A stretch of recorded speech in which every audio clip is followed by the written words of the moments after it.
Live from Fargo and serving you on TV, online, and on the go. This is Valley News Live at noon. We start with a breaking news alert on what now is a very eerie trend. According to authorities, a third driver has been pulled over by a man pretending to be a law enforcement officer. Now, this third incident occurred near the Becker and Clay County line, and it was once again a man who was pretending to be an officer. Now, again, this is the third reported incident. We just learned of it seconds ago in our newsroom of someone that was being pulled over. Now, the second one that we learned of today happened in Clay County. It was someone there also pulled over by an officer.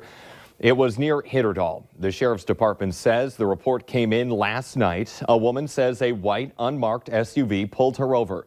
The man then asked for her ID and told her to slow down before leaving.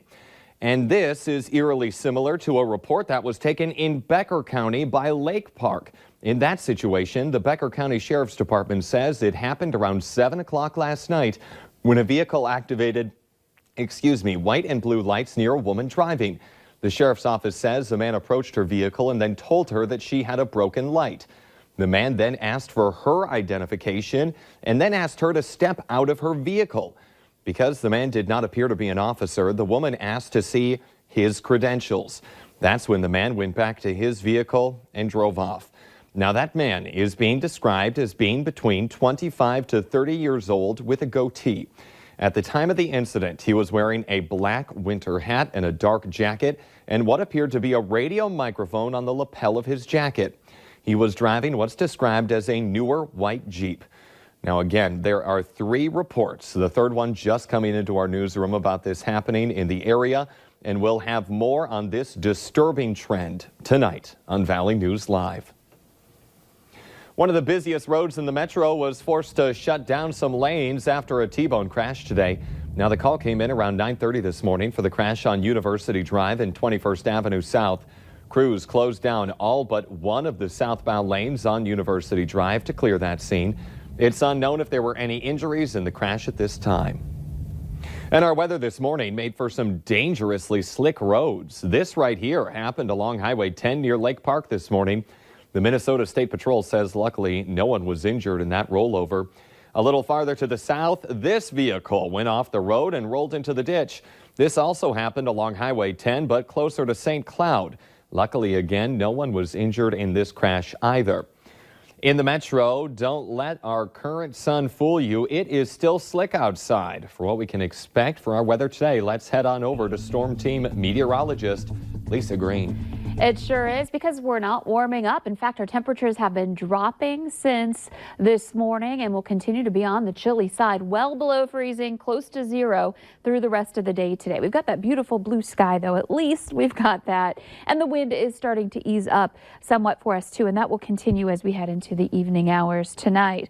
And it's going to be a cold one. We're talking winds that are a problem, but also temperatures. And then heading into tonight, more snow moves in, as you see toward the end of our hourly planner in the overnight hours. Here's a look at the latest conditions we have out there. We've been watching the skies clear as the front has been moving through. Behind it, colder, drier air taking over. This is our satellite map. We've got it on a loop. You can see where there's movement. That's where we have some cloud cover. Where we're not seeing movement, but still seeing some gray on the map, that's where we have some snow on the ground. So Bemidji back up toward Baudette, working on clearing those clouds out of here still. And we're keeping an eye on that snow into South Dakota at the moment. Here's a look at our temperatures right now. It's 2 in Fargo, 1 below in Grand Forks, 10 below in Devil's Lake. Milder to the east, we're at 18 in Baudette, but factor in those winds, and we've got some tough wind chills down to 33 below in Devil's Lake. That's where we're under an advisory until 1 o'clock this afternoon.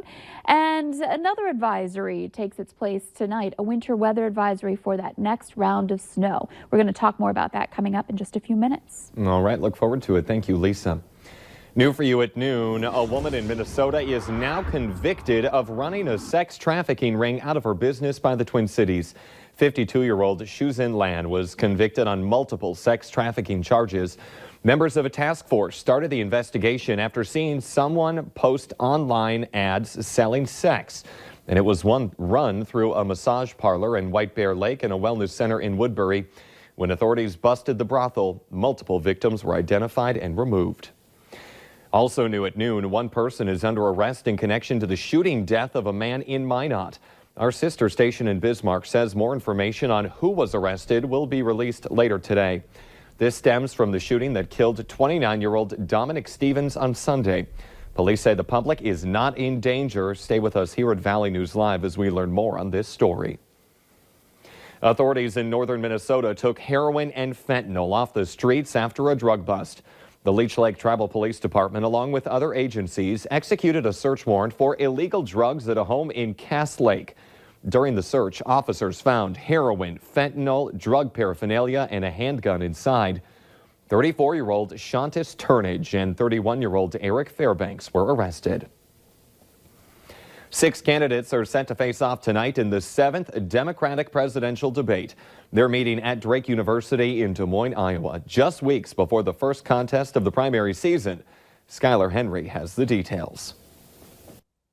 Tonight's Democratic presidential showdown at Drake University features 6 of 12 candidates still standing, the smallest lineup to take the debate stage yet. Now is where Iowans are weighing what to do with that famous thumb on the scale that you have. A poll released over the weekend shows Vermont Senator Bernie Sanders leading the pack in Iowa, followed closely by Massachusetts Senator Elizabeth Warren, former South Bend, Indiana Mayor Pete Buttigieg, and former Vice President Joe Biden. These are all well-seasoned politicians. Drake University professor Greg Wolf says undecided Democrats will be watching closely for a candidate they believe could beat President Trump. In Iowa, we have the opportunity to vet candidates unlike any other voters in any other state, save New Hampshire. We really get to put these candidates to a test. The debate will be the last opportunity for Iowa voters to compare the candidates side by side before their caucuses on February 3rd.